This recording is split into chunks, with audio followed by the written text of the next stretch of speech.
যে তিনটি শর্ত মেনে কাজ করলে পেয়ে যাবেন কন্টেন্ট মনিটাইজেশন সেটআপ অবশেষে ফেসবুক তার অফিসিয়াল পেজে তা জানিয়ে দিয়েছে। আসসালামু আলাইকুম, হ্যালো এভরিওয়ান। কোন তিনটি শর্ত পূরণ করলে পেয়ে যাবেন কন্টেন্ট মনিটাইজেশন সেটআপ জানতে হলে ভিডিওটা শেষ পর্যন্ত দেখবেন। আর হ্যাঁ, ভিডিওটা একটা লাইক কমেন্ট শেয়ার করে আপনার টাইমলাইনে রেখে দিবেন যাতে পরবর্তীতে সবাই জানতে পারে। আমরা সবাই জানি বিগত এক বছর ফেসবুক তার সকল এক্সপেরিমেন্ট ভিতর দিয়ে গেছে এবং এই এক্সপেরিমেন্ট ভিতর থেকে যাবার পর অবশেষে ফেসবুক তার ফেসবুকের সকল পুরানো মনিটাইজেশন টুল সরিয়ে নতুন একটা টুলস অ্যাড করছে। এই একটাই টুলস এর ভিতর সকল প্রকার আর্নিং করার সুযোগ করে দিয়েছে ফেসবুক। এই একটাই টুলস আসার পর থেকে এর ভিতর কোনো জটিলতা দেখা যাচ্ছে না। অনলি ইনভাইটেশনের মাধ্যমে এই টুলসটা পাবে। তবে কোন ইনভাইটেশনের মাধ্যমে এই টুলসটা পাওয়া যাবে সেটা আগে আসলে আমরা কেউ জানতাম না। তবে আগে থেকে অনেক ইজি হয়ে গেছে এই সেটআপটা পাওয়া। তবে সবচেয়ে মজার ব্যাপার হলো এই শর্তের মধ্যে থাকছে না কোনো ওয়াচ টাইম পূরণের শর্ত, থাকছে না কোনো ফলোয়ার বাড়ানোর শর্ত। আপনি 1000, 2000, 3000, 10,000 যে কোনো ফলোয়ারে এই সেটআপটা পেয়ে যেতে পারেন। তাহলে আসুন জেনে নিই কোন তিনটি শর্ত পূরণ করলে নতুন পুরাতন যারা মনিটাইজেশন পান নাই সবাই পেয়ে যাবেন এই কন্টেন্ট মনিটাইজেশন টুলটা। স্ক্রিনে দেখতে পাচ্ছেন ফেসবুক তার অফিসিয়াল পেজে জানিয়ে দিয়েছে কোন তিনটি শর্ত পূরণ করলে সবাই পেয়ে যাবেন কন্টেন্ট মনিটাইজেশন টুলটা।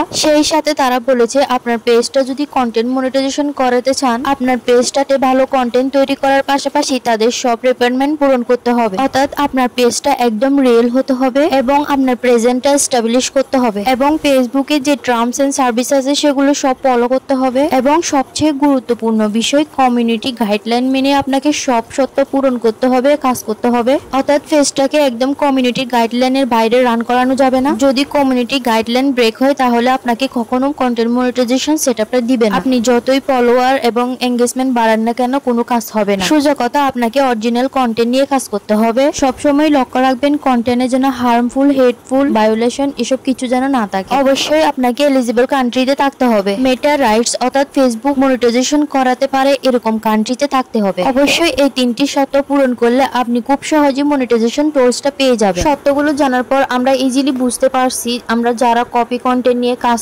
করতে চাচ্ছি বা করে যাচ্ছি তাদের জন্য খুব বড় একটা অ্যালার্ট। আপনারা যদি পেজে মনিটাইজেশন করাতে চান তাহলে শুরুতে কোনোভাবে কপি কন্টেন্ট নিয়ে কাজ করে যাবেন না। কপি কন্টেন্টে আপনি ভিউ, এঙ্গেজমেন্ট, রিচ, ফলোয়ার সব আনতে পারলেও মনিটাইজেশন পাবেন না। কপি কন্টেন্টের পেমেন্ট গুলো নট পেয়েবল করে রাখবে। তো আপনারা যারা কাজ করতে চান অবশ্যই নিজের অরিজিনাল কন্টেন্ট নিয়ে কাজ করার চেষ্টা করবেন, কারণ ফেসবুকের অরিজিনাল সবকিছুই পছন্দ।